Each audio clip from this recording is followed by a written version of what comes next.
The markets are bizarre right now. Stock indices around the world are near their all time highs, but this wealth does not appear to spill over to other asset classes. The US housing market is stuck in limbo. Prices are high and there are few buyers. Gold has fallen by more than 20% since its all time high back in January, and the everything bubble we saw in 2022 after COVID has mostly deflated. I would even go as far as saying that it has turned into a credit bubble. The car loan 60-day delinquency rate has hit nearly 7% in the US, but the biggest risk to our livelihoods comes from the bond market. But before I talk about what's going on with government bonds, let me explain why this is such a big deal for pensions. For decades, the 60/40 portfolio comprising of stock index funds and bonds, respectively, has been the standard investing strategy recommended by large institutions, including pension funds.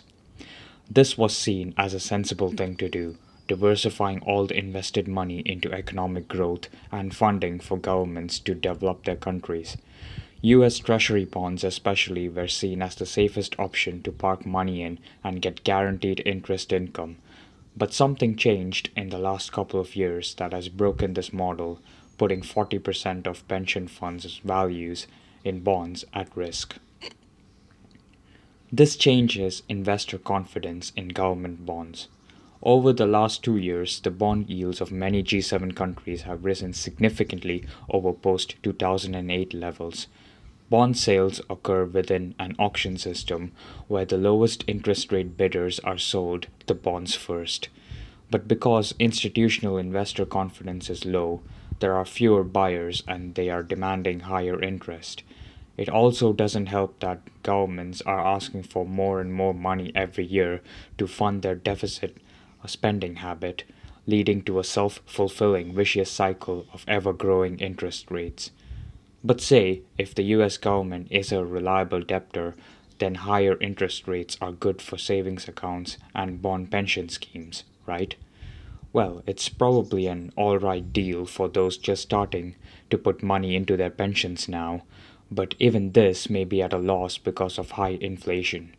But for the middle aged population who have contributed diligently for decades, this is a tragedy unfolding in cinematic slow motion. Put simply, their pension accounts are holding bonds that pay very low interest rates, which became the norm post 2008. But compared to the new bonds being issued that probably pay 5 times the interest, the old bonds lose their face value as fast moving institutions like hedge funds rush to dump their low interest bonds to raise cash for buying high interest bonds. So pension funds are left holding bonds that have now fallen significantly in value, and this may not even be publicly disclosed. But wait, the values of the bonds are only important if they're being sold, right? What if they're held to maturity? They'll pay the same agreed value of interest. This means the pension accounts will return the expected amount of money, right? Yes, this is true, but the cash returned will be worth less than what was initially paid.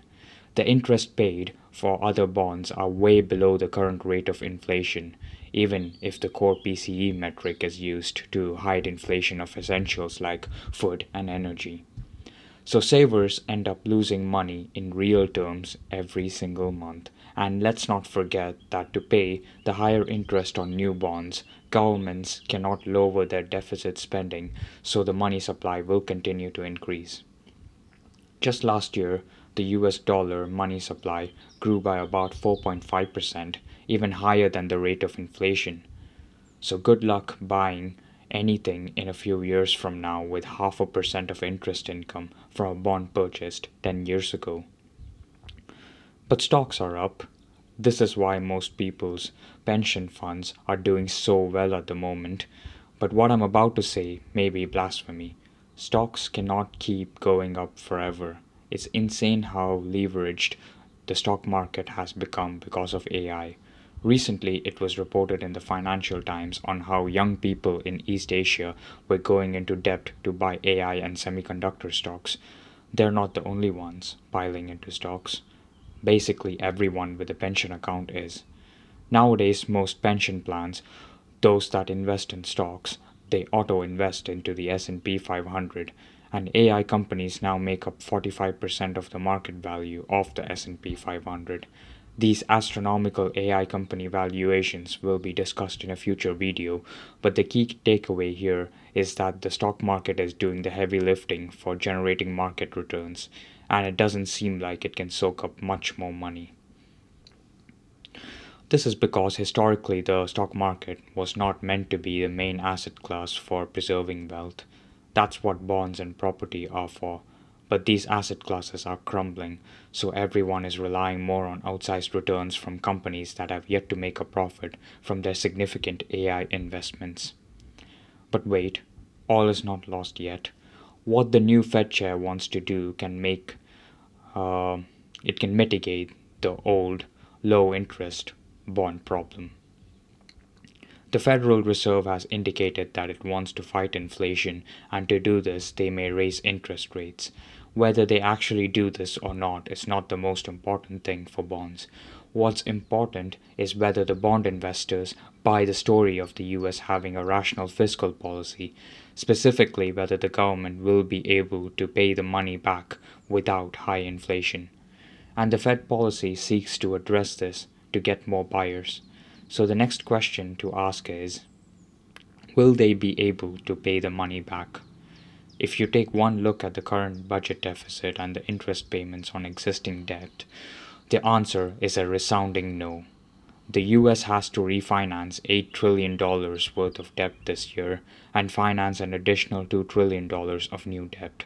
It's difficult to say what policies will come into play, but it's safe to say that bond and stock values in pension accounts will reliably continue to hold their value and go up in the long term, only if the Fed interest rate is lowered. But the catch is that this will come with enormous inflation, and it will become increasingly difficult to buy the things that you want, even with high pension payments. This appears to be a lose-lose situation because the economy is not actually growing much, if at all. There is a lot of investment into AI infrastructure, but it is yet to generate any meaningful returns. Without value creation, we can only go so far moving money around before it becomes apparent that there isn't much value in businesses. An asset is only valuable if it can do something that is deemed valuable or important to people. But the bond market, the world's money sink, is broken, and it is not clear how it can be fixed. So for now, all the money is sloshing about in stocks, but it's only a matter of time until this house of cards collapses.